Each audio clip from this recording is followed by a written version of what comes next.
الرجیم بسم اللہ الرحمن الرحیم. تمام حمد و ثنا اس پروردگار عالم کے لیے ہیں جو عالمین کا پالنے والا ہے. درود و سلام ہو محمد وآل محمد علیہ الصلاۃ والسلام پر.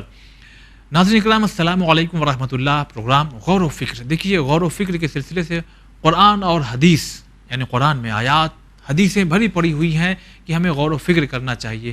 ہمارا یہ پروگرام دو چیزوں کو مد نظر رکھتے ہوئے ہم کر رہے ہیں. پہلا یہ ہے کہ ہم اپنی زندگی میں جو کام کرتے ہیں, خاص کر جو بزنس کام اپنی روزی روزگار کے لیے, اور دوسرا جو ہم لوگ مذہبی پروگرامز بہت سے کرتے ہیں, اس میں ہم لوگ غور و فکر کو کتنا زیادہ توجہ یعنی اس پر کتنی توجہ دیتے ہیں کہ اس کو غور اور فکر کے ساتھ اس پروگرام کو کیا جائے, نہ کہ باپ دادا کے زمانے سے جو چلا آ رہا ہے اسی رخ پہ ہم کرتے رہیں گے. ٹھیک ہے, وہ بھی ایک سلسلہ ہے جیسا کہ پچھلے ایپیسوڈ میں بات آئی تھی. تو آئیے اس سلسلے کو ہم ائمہ کی زندگی سے دیکھتے ہیں اور پروگرام کو اور آگے بڑھاتے ہیں. پروفیسر سید حسین کمال الدین اکبر صاحب سے ملاقات کرواتے ہیں. السلام علیکم ورحمۃ اللہ. وعلیکم السلام ورحمۃ اللہ وبرکاتہ. بہت سے ہمارے کچھ بزنس, کچھ کام, کچھ دکان, کچھ ہمارے جو روزمرہ جو ہم کام وغیرہ کرتے ہیں, وہاں سے لے کر کے ہمارے مذہبی پروگرامز تک, چاہے وہ ایام اضحیٰ کے ہوں, چاہے ماہ مبارکہ رمضان کے ہوں, چاہے دیگر اور دنوں کے ہوں, اس میں ہمارے والد صاحب ایسا کرتے تھے, ہمارے دادا ایسا کیا کرتے تھے, اور ہم تو بھائی آج یہ اس کا 100واں سال ہے, ہم ٹھیک اسی طرح سے کریں گے جیسا کہ 99 ایئرز پہلے ہوا تھا. تو ہم اس رخ سے سوال کرنا چاہتے ہیں کہ خود رسول اور ائمہ علیہ السلام نے جب دینی اور اصلاحی کاموں کو انجام دیا ہے تو کیا ٹھیک اسی طرح کہ بس رسول اللہ صلی اللہ علیہ وسلم نے اس طرح سے انجام دیا, لہٰذا امام علی بھی ایسا کریں گے, امام حسن بھی ایسا کریں گے, امام صادق بھی ایسا کریں گے, امام کاظم, ہر ائمہ علیہ الصلاۃ والسلام سب ایسا کریں گے؟ آپ کا یہ سوال بہت ہی جینوین اور بہت ہی اچھا ہے اس رخ سے جی, کہ لوگ جیسے ہمارے یہاں اکثر اس بات کو دہرایا جاتا ہے محمد و آل محمد کے لیے کہ اولنا محمد و آخرنا محمد و اوسطنا محمد و کلنا محمد. سب یعنی محمد سب ان معنوں میں ہے کہ جو اسپرٹ, جو روح محمد مصطفیٰ صلی اللہ علیہ وآلہ وسلم کی ہے وہی ان کے پاس بھی ہے. تو عرض یہ کرنا ہے کہ اس کی ایک وجہ ہے. جی, بات یہ ہوتی کہ حالات کے بدل جانے سے, سرکمسٹانسز کے بدل جانے سے اپروچ میں بھی بدلاؤ آ جاتا ہے. یہ ساری دنیا کا مزاج ہے, دین میں تو ہے ہی ہے مگر سب جگہ پر یہی ہے.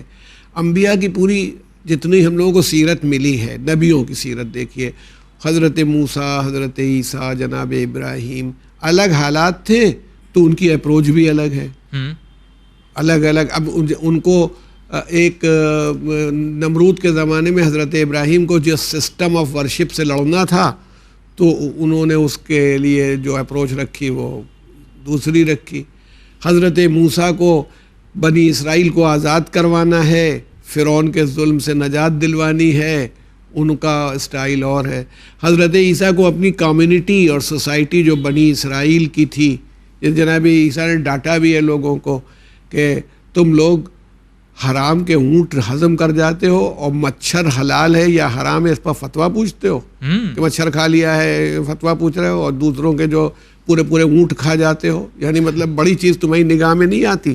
ان کو فائٹ کرنا تھا, بلکہ ان کی جو شریعت تھی وہ وہی تھی جو جناب موسیٰ کی تھی, لیکن بنی اسرائیل کے ظلم, زیادتی اور ان کی سختی کو دور کرنے کے لیے جناب موسیٰ نے جو یہ اپروچ محبت والی آگے بڑھائی کہ یہ کہ کیسا ہمارا برتاؤ ہونا چاہیے, پڑوسیوں کے ساتھ کیسا برتاؤ ہو, عزیزوں کے ساتھ. تو ہر نبی کی ایک الگ ذمہ داری ہوتی. ویسے رسول اللہ صلی اللہ علیہ وسلم کا یعنی یہ تو اس میں بات صحیح ہے کہ سچائی, ایمانداری, سماج کی خدمت, یہ سارے انبیاء اور سارے روحانی پیشوا اسی کام کے لیے آتے ہیں, مگر وہ کیسے کریں گے یہ منحصر ہوتا ہے اس زمانے کے حالات پر. رسول اللہ نے کیا نہیں کیا, بیواؤں کی خبرگیری کا نظام بھی بنایا, یتیموں کو کیسے پالا جائے گا. آپ یہ فرمایا کہ اگر کوئی یتیم کے سر پر ہاتھ رکھے ساتھ یعنی شفقت کرے مجھ یتیم کے ساتھ، مرسی کرے، تو جنت میں میرے ساتھ ایسے ہوگا جیسے یہ 2 انگلیاں ہیں. جی اب ارشاد فرمایا عرفن، ارشاد فرمایا کہ دیکھیے لوگوں کو یعنی خالی نماز نہیں پڑھوائی، نماز تو اور عبادت جو ہوتی ہے وہ سیلف کریکشن کے لیے ہوتی ہے. میں اپنا کریکشن کروں، اپنے کو کہوں پہلے قاعدے کا آدمی میں تو بنوں. جیسے ایک استاد ہوتا ہے، میں یونیورسٹی میں پڑھاتا تھا، اب بھی پڑھاتا ہوں مان لیں، تو پڑھایا تو بعد میں، پہلے تو پڑھا ہے میں نے نا، مجھے دوسروں نے پڑھایا، جب دوسروں نے مجھے اس قابل بنایا تب میں نے اپنے بعد والوں کو پڑھایا کہ یہ بھائی ایک چراغ سے دوسرا چراغ جلے چلتا رہے، بجھ نہ جائے کہ اندھیرا ہو جائے، اسی لیے پڑھایا جاتا ہے، اسی لیے لوگوں کو تیار کیا جاتا ہے. تو اللہ کے رسول نے بھی لوگوں کو سمجھانے کے لیے پھل لاؤ تو پڑوس کے بچے کو بھی دو. جی دیکھیں نا کہ یہ ہیومن ویلوز میں کہ ایک زمانہ ہے. اچھا اگر نہ دے سکو تو پھر چھلکے کو سڑک پر نہیں پھینک دینا، گلی پہ نہیں پھینکنا، کیونکہ غریب جو نہیں کھا سکتا چھلکوں کو دیکھے گا تو اس کا دل بے چین ہوگا. اس بچے کا چاہیے اپنے بچے کو پیار کرو، کہیں سے آؤ، لیکن اگر کوئی آرفن یا یتیم کھڑا ہو تو پھر اپنے بچے کو پیار نہ کرنا، کیونکہ اس کے سامنے تم اپنے بچے کو پیار کرو گے تو اسے اپنے باپ کی کمی اور کمزوری کا احساس ہوگا. ہے نا؟ ٹھیک ہے. اب دیکھیے حضرت اب یہ رسول اللہ صلی اللہ علیہ وآلہ وسلم کے لیے کتنی پریشانیاں تھیں، جنگیں ہیں، یہ ہیں، غربت ہے، پریشانی دور کرنا. حضرت علی کو جب گورنمنٹ حکومت ملی یا جب آپ نے اتنے پیڑ تیار کر لیا، آپ کی آمدنی بڑھ گئی، تو سینکڑوں گھروں میں یا وہاں پر یتیموں کو جا کر کے وہ کھانا پہنچا رہے ہیں. بلادری میں ایک روایت آئی ہے، بہت مشہور ہے، اس میں یہ ہے کہ کہیں سے شہد آیا تھا، آپ نے وہ اس کو بٹوانے کے لیے جو یتیم بچے تھے ان کو بلایا کہ وہ برتنوں میں بھر بھر کے ان کو دے رہے تھے، جاؤ دو ان کو دو، ان کو دو، ان کو دو، بٹ رہا تھا. وہ بچے چاٹ واٹ رہے تھے. اس میں اس نے کہا ہے، کسی نے دیکھنے والے نے بات کہی کہ مولا آج تو آپ نے عجیب بات کی، ہم لوگ تو اتنا آپ کی عظمت کا خیال و جلالت کا، مگر آپ بچوں کی بات پر ہنس بھی رہے تھے. وہ تو آپ نے پوچھا تمہارے بچے جب بچکانہ حرکت کرتے ہیں تو تم کیسا محسوس کرتے ہو؟ تو لوگوں نے کہا ہمیں بہت خوشی ہوتی، مزہ آتا ہے. کہا تو امام تو یتیموں کا باپ ہوتا ہے، تو جیسے تم اپنے بچوں کی بچکانہ حرکتوں پر ہنستے ہو، خوش ہوتے ہو، ویسے یہ میرے بچے تھے، کیونکہ میں امام ہوں تو ان کا باپ ہوں. اچھا آپ دیکھیں یہ تھا، رسول اللہ نے کبھی پرزن نہیں بنایا، کبھی قید خانہ پیغمبر کے زمانے میں نہیں تھا. اور تینوں خلافتیں تاریخی طور پر جو 3 خلافتیں مسلمانوں میں ہیں 3 خلفاء تک کوئی قید خانہ نہیں تھا. اگر کسی کو قید کرنا بھی ہوتا تھا تو کسی بڑے آدمی کی کسٹڈی میں دے دیا جاتا تھا کہ اپنے گھر میں رکھو. اچھا حضرت علی کے زمانے میں بھی یہ ہوا ہے، لیکن آپ نے ایک پرزن بنایا، قید خانہ، جس میں اخلاقی جرم کرنے والے، یعنی جو مورل کرائمز کرتے تھے، کسی یتیم کا مال کھا گئے، کسی سے پیسہ لین دین کی بات کی تھی، اس میں بے ایمانی کر دی، تو ان کو اس میں رکھتے تھے. اور رکھنے کے بعد صرف رکھتے نہیں تھے بلکہ ان کے درمیان جا کے آدھا پون گھنٹہ بیٹھتے تھے، انہیں واز کر کہتے تھے کہ نیکی کیا چیز ہے، یہ دنیا فنا ہو جانے والی ہے، کیسے زندہ رہنا چاہیے، یہ کرتے تھے. نماز کے وقت نکال کے لے جائے جاتے تھے وہ لوگ. اگر وہ افورڈ کر سکتے تھے تو اپنا خرچہ خود دیتے تھے، اور اگر افورڈ نہیں کر سکتے تھے تو پھر بیت المال سے، پبلک ٹریجری سے پیسہ دیا جاتا. اور حضرت یہ اندازہ کر لیتے تھے کہ یہ اب 4 مہینے رہ چکا ہے، کچھ درست ہو گیا ہے، تو چھوڑ دیتے تھے. اچھا مطلب آپ دیکھیے آج جرم کرنے والے، چھوٹا سا جرم کرنے والا آدمی جب جیل میں رکھا جاتا ہے تو اس سے بڑا تیار ہو کے نکلتا ہے وہاں سے. جو کچھ نہیں جانتا تھا وہ وہاں کے قیدی سب سکھا کے بھیج دیتے ہیں. مگر امیر المومنین نے یہ کہ یہ اتنے لوگ مان لیں سوسائٹی میں اگر غلطی ہو ہی گئی ہے تو خالی امیر المومنین یہ نہیں چاہتے کہ کہہ دیں گے استغفر اللہ کہہ کے چھٹی پا جاؤ، بلکہ تم کو صحیح معرفت کروائے کہ زندگی کیا ہے، ویلوز کیا ہیں، اخلاقیات کیا ہیں. جب صحیح ہو جائے تو یہ معاشرے اور سوسائٹی کے کام آئے گا. ہم تو پڑھاتے ہیں ریفارمیٹیو تھیوری آف پنشمنٹ، آج بڑا زور لگتا ہے. حضرت علی نے عملاً اس کو پیش کیا اپنی وہ 4.5 پونے 5 سال کی خلافت میں. اور اس کا نام پہلے انہوں نے رکھا تھا، اس کا مانع نام رکھا گیا تھا. تو وہ بالکل جیسے لکڑی دکانوں میں لکڑی کے ٹٹر وٹر لگا دیے جاتے ہیں تو قیدی توڑ کے بھاگ گئے. اچھا تو پھر آپ نے اس کو بنوایا یعنی اینٹ گارے سے بنوایا، اس کا کچھ نام شاید مخیس یا کیا نام تھا، میں ایگزیکٹلی نہیں کہہ سکتا، یہ بنایا، یہ ہے. تو آپ یہ بتائیے نا ایک دوسری صورت یہ پیدا ہوئی. اچھا اب امام حسین علیہ السلام کے زمانے میں جب سچویشن آتی ہے تو اب آپ کے سامنے دوسرے مسائل ہیں. یہ بتائیے اصلاحی تو کرنا تھی، جو آپ سفر کر رہے ہیں، تقریریں کر رہے ہیں، لوگوں کو سمجھا رہے ہیں کہ بھائی سچائی باقی تو رہے. جی نماز کو کون سا خطرہ تھا؟ روزے کو وہاں خطرہ نہیں تھا، سب نماز پڑھ رہے تھے، روزہ رکھ رہے تھے. حج کی اتنی بڑی بھیڑ آئی ہوئی تھی، حج کر رہی تھی. لیکن اگر ذہنی طور پر اور عقلی طور پر دین نہ رہے تو یہ سب فارمیلٹیز ہی تو ہیں، ریچولز کے رہ جائیں گے، واقعی کچھ نہیں بچے گا. اب یہاں پہ یہ بات ہم ضرور پیش کریں گے، اور ہمارے ناظرین نے بھی محسوس کیا ہوگا. مثلا ایک ایسا علاقہ تھا جہاں 60-70 گھر تھے. چونکہ ہم گجرات میں ایک علاقے میں گئے تو ایسا ہم نے محسوس بھی کیا، دیکھا ہم نے. لیکن اب چونکہ لوگ وہاں سے شفٹ ہو چکے ہیں، دوسرے مقامات پہ، دوسرے شہر میں چلے گئے ہیں. لیکن چونکہ آج کی اس تاریخ میں یہاں ہمارا پروگرام ہمارے والد صاحب اور ہمارے دادا کرتے تھے، لہٰذا اب وہ وہاں سے آ گئے. 2-4-6 لوگ ہیں، پروگرام کیا، ٹھیک ٹھاک پیسہ بھی خرچ ہو گیا. لیکن اب ان کے والد اور دادا نے جس مقصد کے تحت وہ پروگرام کیا تھا، تو یہی ہمارا فوکس ہے اس میں کہ ہم اس پہ یعنی زور کیوں نہیں دیتے کہ ان کا کیا مقصد تھا اور ہم کیا کر رہے ہیں. اگر آپ اس پر اس رخ سے توجہ کریں، بہت سے لوگوں کو الہ آباد میں ایک صاحب تھے، وہ ایک دن مجلسیں بہت ہونے لگیں. وہ کہتے تھے ہماری قدیمی مجلس ہے، ان کا بہت قدیمی ہے اور آپ نے نئی کی ہے، تو اس تاریخ میں نہ کریے. چونکہ ہماری قدیمی مجلس، تو بیچارے دوسرے بہت پریشان تھے کہ کیا سمجھ میں نہیں آ رہا، کوئی لڑائی بھی نہیں کرنا چاہتے تھے یہ. تو ہم نے ان سے کہا کہ یہ تم ان سے پوچھنا کہ امام حسین سن 61 ہجری میں شہید ہوئے تھے، یہ سن 62 ہجری سے تم لوگ کر رہے ہو. کبھی تو تم نے شروع کی ہے، کبھی تو شروع کی ہوگی. تمہیں قدیم کہاں سے؟ اس وقت تو وہ جدید ہی تھی، ایک چیز کے ہونے سے قدیم ہو گئی. دوسری بات، ہمارے کرنے میں اور اللہ کے نمائندوں کے کرنے میں فرق ہوتا ہے. جی اگر مثال کے طور پر نمائندہ الہی نے ایک عمل کیا، کسی دن 2 رکعت نماز پڑھ دی، تو وہ سنت اور مستحب عمل بن جائے گا. ہم نے کیا تو یہ مستحب عمل نہیں بنتا، ہمارے کیے ہوئے سے نہیں ہوگا. حضرت ابراہیم خواب دیکھیں تو حکم ہوتا ہے، ہم خواب دیکھ لیں کہ بچے کو ذبح کر رہے ہیں تو ذبح نہیں ہو جائے گا، جرم ہو جائے گا. اب گناہ ہے یہ، آپ کا کیا ہے، آپ کو وہی اللہ کرے گا کہ آپ جائیے گا. تو یہ اپروچ آپ کو رکھنی کہ ہمارے باپ دادا محترم صحیح، ان کے حالات ایسے رہے ہوں گے، اس وقت ٹھیک رہا ہوگا، انہوں نے کر دیا.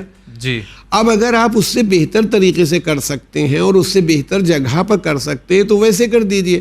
جب میں ایک مثال لوں، بہت اس سے آپ بھی فیڈ اپ ہوں گے، سارے پوری کمیونٹی فیڈ اپ ہے. کوئی مر گیا، ہمارے الہ آباد کا تو میں دیکھتا رہتا ہوں سب، وہ دعاؤں کی کتاب وظائف الابرار، عربی پڑھنے والے رہ نہیں گئے، خیر وہ وظائف الابرار ہو، زیارت عاشورا ہو، زیارت، یہ سب ہے، بٹ رہی ہے.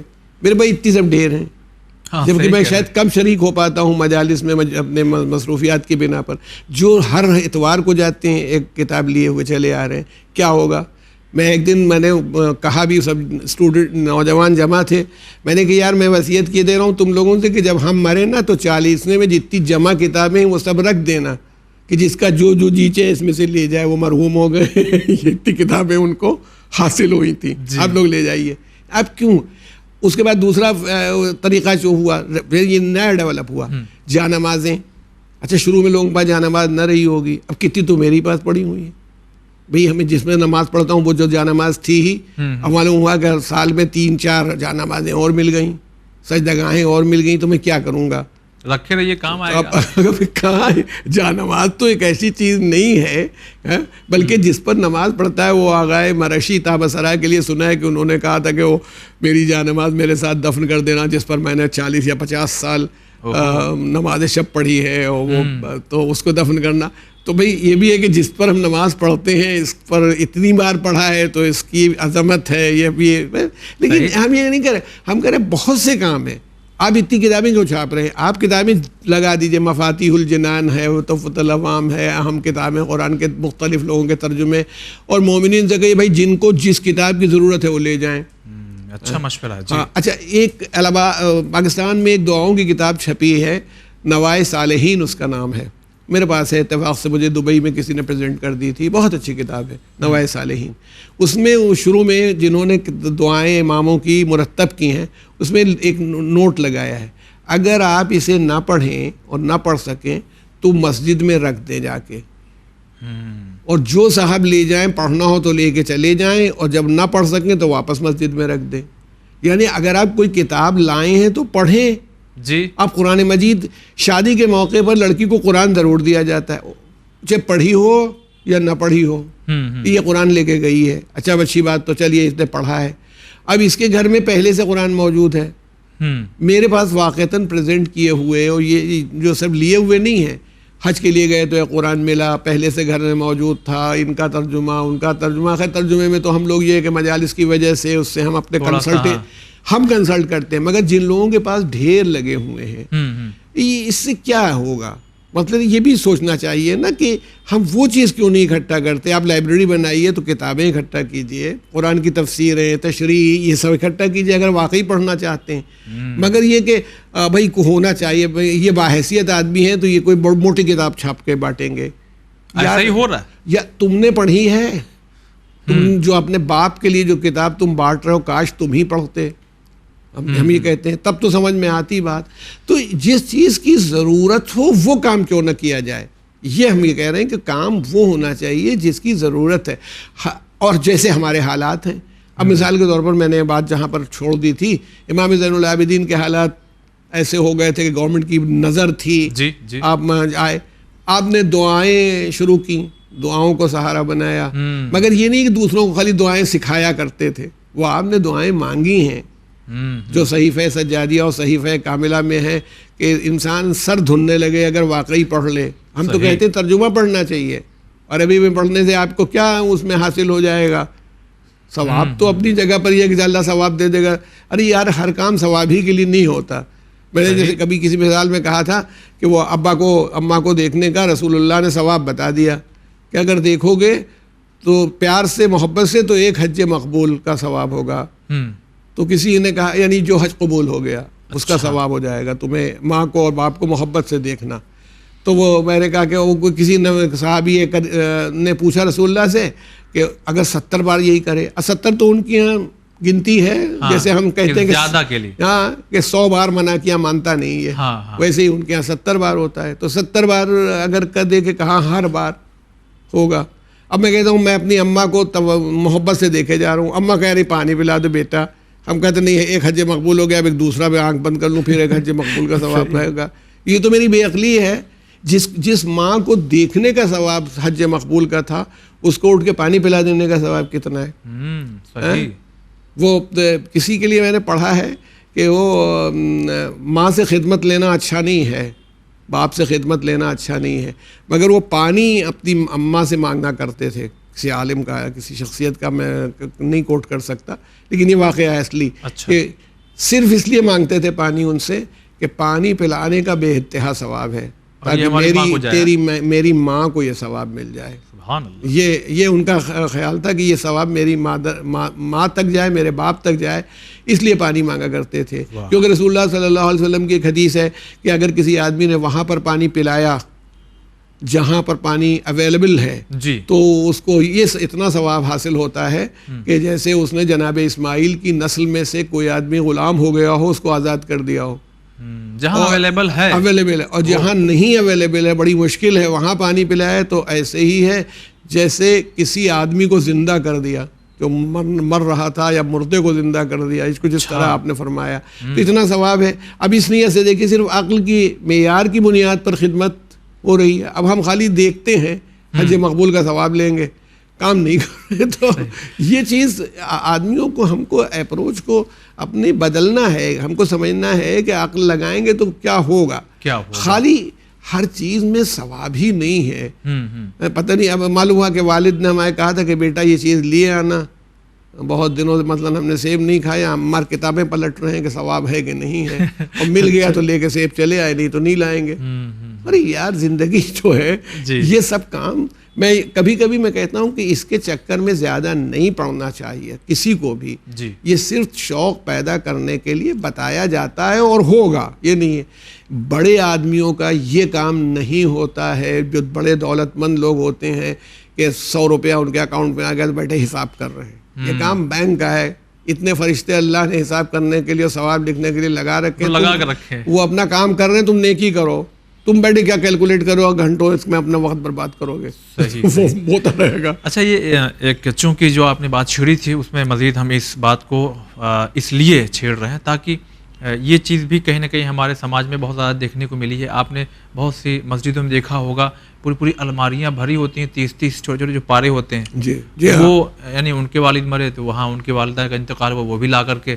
اور اس جگہ دیکھا جائے تو بہت لمیٹڈ نمازی ہیں, بہت کم ہیں.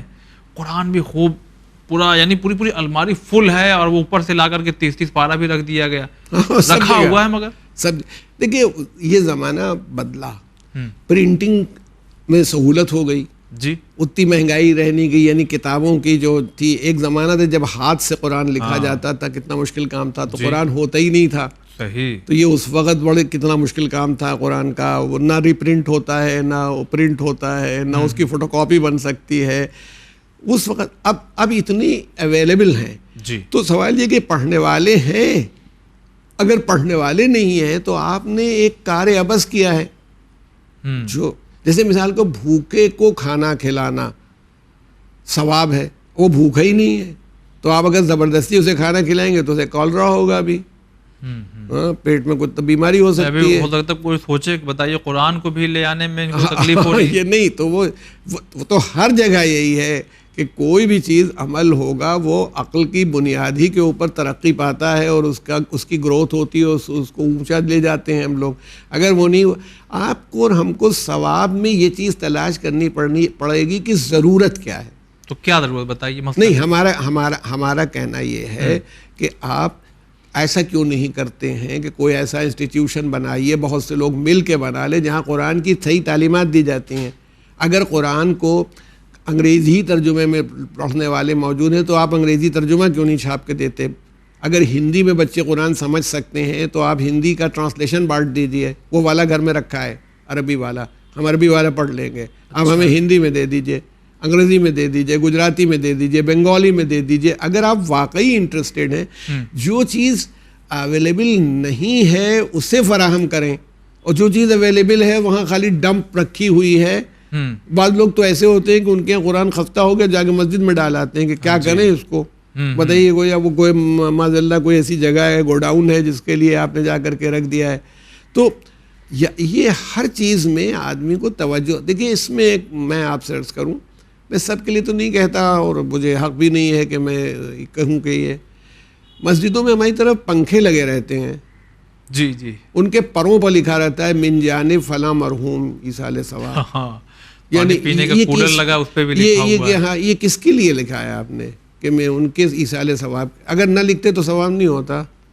اللہ کو جب ہم نے لکھا تو اللہ کو, اس کا مطلب یہی ہے کہ ہمارے والد کے سلسلے میں لوگ جان لیں کہ ہمارے والد کے لیے یہ پنکھا لگایا گیا ہے. ہم کہتے ہیں چلیے اللہ اب بھی ثواب دے دے گا, لیکن اگر ثواب نہ لکھتے تو شاید زیادہ ہوتا. جناب بہلول نے یہی سبق دیا تھا زبیدہ کو, جو زبیدہ محل بنوا رہی تھی ہارون رشید کی بیوی. تو اس نے محل میں اوپر لکھا جانا تھا, اس نے پوچھا مستری سے, وہ راجگیر تھا, کیا لکھا جائے گا. یہ مسجد زبیدہ زوجہ ہارون رشید نے بنوائی ہے پورے آداب والقاب سے. تو انہوں نے اس سے کہا کہ یہ نہ لکھو, یہ لکھ تو گزر رہے تھے کہ یہ مسجد بہلول نے بنوائی ہے. اب جب وہ انسپیکشن کے لیے آئی مسجد تو لکھا ہے بہلول نے بنوائی. ناراض ہو گئی, ان کا بھائی ہم بہت زبردستی پیچھے پڑ گئے تھے تو ہم نے لکھ دیا, وہی کہہ رہے تھے, اور آپ لوگوں کے عزیز ہیں, کہ تم نے ایسا کیوں کروایا. انہوں نے پوچھا زبیدہ سے, تم نے مسجد کس کے لیے بنوائی تھی. واہ. کہا خدا کے لیے. پکا تو اللہ کو تو معلوم ہے تم نے بنوائی ہے, لکھا ہے یا نہیں لکھا ہے اسے کیا فرق پڑ جاتا ہے. اس کا مطلب ہے تم نے اللہ کے لیے نہیں بنوا رہی تھی, اپنے نام کے لیے بنوا رہی تھی, ورنہ اللہ کو معلوم ہے کہ بہلول نے نہیں بنوائی, زبیدہ نے بنوائی ہے. تو یہ اپروچ بدلنا چاہیے, ہم سب لوگوں کو بدلنا چاہیے کہ عمل میں کیا چیز اس وقت ہماری ڈیزائر ہے, کیا چیز ہزاروں ہیں, اتنی چیریٹی کی جگہیں ہیں اور اتنے کہ آپ اور ہم امیجن نہیں کر سکتے. لیکن اب ہم تو کہتے ہیں کہ ابھی تو آپ قرآن کی بات کر رہے ہیں, آپ دیکھیے 40ویں کا پرچہ دیکھیے اب جب چھپتا ہے, پتہ نہیں کس پیپر پر چھپتا ہے, ایسا لگتا ہے کہ ان کی شادی ہو رہی ہے ابا کی, اس کے 3 پیجز کے اندر ہے اور اس کے اوپر وہ کچھ لگا ہوا ہے اور یہ ہے, کچھ 2-4 شعر بھی لکھے ہوئے ہیں, ان کی تصویر بھی لگی ہوئی ہے اور بڑا چکنا کاغذ ہے. ہمارے پہلے یہ ہوتا تھا سیدھا سا ایک رف ٹائپ کا پیپر ہوتا تھا, اس پر رقعہ لکھا ہوتا تھا اور ایصال ثواب کی مجلس اطلاع ہو جاتی تھی. اس سے پہلے ہم نے دیکھا پوسٹ کارڈ پر بیٹھ کے خود لکھا جاتا, پوسٹ کارڈ بھیج دیا جاتا, یہ ہو جاتا تھا. یہ کیوں ہو رہا ہے؟ اس سے ثواب ہوگا؟ میرے لیے تو مصیبت ہو جاتی ہے. ابھی بھی میں الہ آباد میں آنے سے پہلے ایک جھولا بھر کے جس میں کہیں امام حسین کا نام لکھا ہے, کہیں رسول اللہ کا نام لکھا ہے, بسم اللہ الرحمن الرحیم لکھا ہوا ہے, وہ سب کو قبرستان لے گیا. اور جو قبر میں اس وقت جو برابر کرتا ہے بناتا ہے کہ بھیا جو قبر بنانے لگنا اس کو نئی مٹی ڈالنا تو اس کو ڈال کے کر دینا, یہ سبھی کے لیے ایک مصیبت بنی ہوئی. کیوں ایسا ہو رہا ہے؟ کیوں اس پہ غور کیوں نہیں کرتے؟ ہم یہ کہہ رہے ہیں آپ مجلس کی اطلاع دینا, آج تو کیا مشکل ہے, واٹس ایپ پہ دے دیجیے. ہاں صحیح بات, ہمیں آنا ہے تو ہم آئیں گے ہی, اور نہیں آنا ہے تو آپ کا پرچہ ملنے کے بعد بھی نہیں آئیں گے. ہاں صحیح. لیکن یہ تھا کہ پہلے تھا کہ رقعہ ہوتا تھا. اچھا اس میں نہیں کہتے کہ ابا کے زمانے میں آرڈنری رقعہ چھپتا تھا, اب میں 3 پیج کا انگریزی اردو میں چھاپوں گا. انگریزی میں بھی لکھا ہوتا ہے کہ یہ اب ایسے انگریزی دائیں اردو پڑھ نہیں سکتے, یہ اردو والی مجلس مولانا کی جا کے سمجھ لیں گے جن کو بلا رہے ہیں. تو آپ یہ مان کے چلیے کہ بس ایک ٹریڈیشنلزم ہے, یعنی ہر چیز میں ہم کو اپنا یہ ذرا سا, ہاں یعنی یہاں تو غور کا کی نہ غین ہے اور نہ فکر کی فے, دونوں ہی غائب ہیں. یہ تو کوئی سوچ ہی نہیں رہا بھائی یہ ہونا ہے بھائی, یہ ہاں 40واں ہے. جیسے مطلب ہمارے یہاں شیرمال کے بغیر 40واں نہیں ہوتا, شیرمال بٹنا ضروری ہے, ویسے ہی یہ رقعہ. اور کون سی کتاب چھپے گی, کون سی کتاب ہوگی, وہ تو کتاب ہے, نہیں ہوا تو بڑا غضب ہو جائے گا, ایسا محسوس ہوتا ہے. ہاں یہ مجھے جیسے میں نے کہا نوائے صالحین والی بات مجھے اچھی لگی کہ اس آدمی نے وہ بھی بانٹی ہے کسی جگہ, اور اس میں ہزاروں کی تعداد میں چھپتی ہے اور لوگ تقسیم کرتے ہیں, مگر اس میں ان صاحب کا پتہ نہیں کیا نام میں بھول گیا لکھا ہوا ہے, ہدایت لکھی ہوئی. اگر آپ نہ پڑھیں یا نہیں پڑھ سکتے تو اس کو مسجد میں رکھ دیں تاکہ وہاں سے جس کو ضرورت ہو لے کے چلا جائے. کہ بھائی یہ اس کی آپ نے بھی رکھ دیا ہے, ہم نہیں پڑھ پائے, ہماری آنکھیں ابھی ایسی قد نہیں رہ گئیں, روشنی کم ہو گئی ہے, نہیں پڑھ پاتے ہیں, تو ہم رکھ دیں, کوئی دوسرا آدمی اس سے فائدہ حاصل کر لے. یہ ایک بات ہوئی نا کہ ایک وہ مسئلہ. تو اب یہ بات ہم سب کو سوچنا پڑے گی کہ ہم کیا کر رہے ہیں اور کیوں کر رہے ہیں. جس چیز کی زیادہ ضرورت ہے وہ کریں. ہم کہتے ہیں ایصال ثواب کے لیے آپ قرآن مجید موجود ہے, بچوں کے پاس کورسز نہیں ہیں, جو غریب بچے پڑھ رہے ہیں ان کے پاس اس سال کا اس سلیبس کا کورس نہیں ہے, آپ کورس خریدوائیے, اور کسی سے کہنے کی ضرورت نہیں, اللہ کو معلوم ہے. اللہ تعالیٰ اچھی طرح جانتا ہے. اگر اتنا بھی بھروسہ نہیں تو پھر نہ نماز سے کوئی فائدہ نہ روزے سے کوئی فائدہ ہے, کہ اللہ نہیں جانتا. وہ تو دلوں کے تمہاری نیت اس کی گہرائی تک چلا جاتا ہے, وہ دیکھ لیتا ہے کہ تم کیوں کر رہے ہو. صحیح. چلیے بہت شکریہ ادا کرتے ہیں. بہت معذرت اس لیے کہ وقت ناظرین چونکہ تمام ہو رہا ہے, پر ایک دلچسپی ہوتی ہے پروفیسر صاحب سے جب گفتگو ہوتی ہے. اس سلسلے کو انشاءاللہ اگلے ایپیسوڈ میں ہم جاری رکھیں گے, اور اگلا ایپیسوڈ جو ہوگا اس میں بہت ہی کچھ باریکیاں ہیں جس پر انشاءاللہ ہم اشارہ دیں گے. خاص کر اس بات پر ہم اکثر فوکس کریں گے کہ اکثر ہمارا جو نوجوان طبقہ ہے یا اس سے بھی زیادہ عمر والے کچھ ایسے بزنس کرتے ہیں, کچھ ایسے کام کرتے ہیں جو فلاپ ہو جاتے ہیں, چلتا نہیں ہے, نقصان میں چلے جاتے ہیں, بزنس ختم ہو جاتا ہے, ٹھپ ہو جاتا ہے, بالکل لاس ہو جاتا ہے. ریزن کیونکہ غور و فکر ہمیں کہاں کرنا چاہیے, کس طرح کرنا چاہیے, اگلے ایپیسوڈ میں بات ہوگی. فی الحال آج کے لیے بس اتنا ہی. والسلام علیکم ورحمۃ اللہ.